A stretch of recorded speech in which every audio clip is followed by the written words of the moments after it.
খন্দকার মোহাম্মদ সুলাইমান, যিনি সুলাইমান সুখন নামে পরিচিত, একজন জনপ্রিয় প্রেরণাদায়ী বক্তা এবং উদ্যোক্তা। ফেসবুকে 5 মিলিয়ন ফলোয়ারের মালিক সুখন করেছেন প্রায় 600-রও বেশি পাবলিক সেশন। তবে কোটা সংস্কার আন্দোলন ঘিরে অনেকটাই নিশ্চুপ ছিলেন তিনি। তার এই নীরবতার কারণে সামাজিক যোগাযোগ মাধ্যমে সমালোচিত ও বুলিংয়ের শিকার হচ্ছেন তিনি। এছাড়াও তার বিরুদ্ধে অভিযোগ, সোশ্যাল মিডিয়ায় জনপ্রিয় যারা, তাদের দিয়ে হাসিনা সরকারের পক্ষে ভিডিও বানানোর অপচেষ্টার।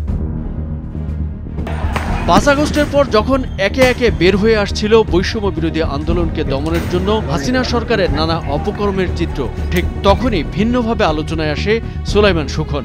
হাসিনা সরকারের বিরুদ্ধে আন্দোলন চলাকালে শিল্পী ও সোশ্যাল মিডিয়ায় জনপ্রিয় মুখ অনেককে সরকারের পক্ষে ভিডিও তৈরি করার জন্য টাকা ও হুমকি দিয়েছিলেন এই সুখন। এরপর থেকে সুলাইমান সুখনের থলের বিড়াল বেরিয়ে আসতে শুরু করে। সামাজিক যোগাযোগ মাধ্যমে জুবায়ের আলম বিপুল নামে একজন লেখেন তার ক্যারিয়ার নিয়ে। সুখন এতদিন যেসব প্রতিষ্ঠানে কাজ করেছেন তার বেশিরভাগই এখন বিভিন্নভাবে ধ্বংসের পথে।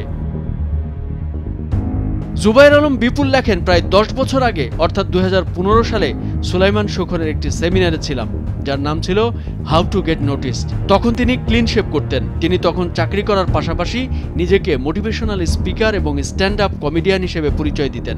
আমার একটি পর্যবেক্ষণ হলো, তিনি যেসব কোম্পানিতে কাজ করেছেন সবগুলোর অবস্থাই খারাপ, যেমন আমরা network, mobile phone brand elite technologies, Kazi IT এবং নগদ।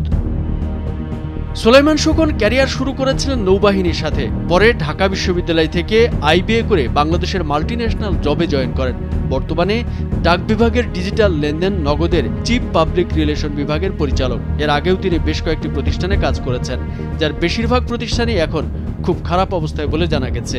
অনেক প্রতিষ্ঠান এরই মধ্যে বন্ধ হয়ে গেছে, যে কারণে তাকে মোটিভেশনে যতটা পারদর্শী হিসেবে দেখা যায়, প্রফেশনাল লাইফে ততটা দক্ষতার প্রমাণ দিতে পারেনি বলে মনে করছেন অনেকেই।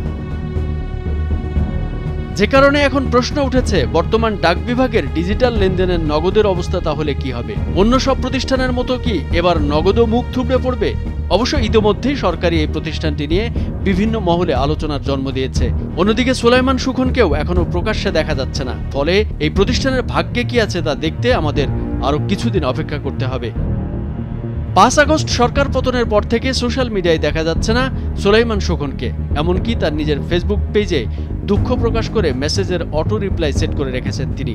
একই সঙ্গে তিনি এই বিষয়টি নিয়ে দুঃখ ও লজ্জা প্রকাশ করেন। কামরুজ্জামান আরিফ, ভোরের কাগজ।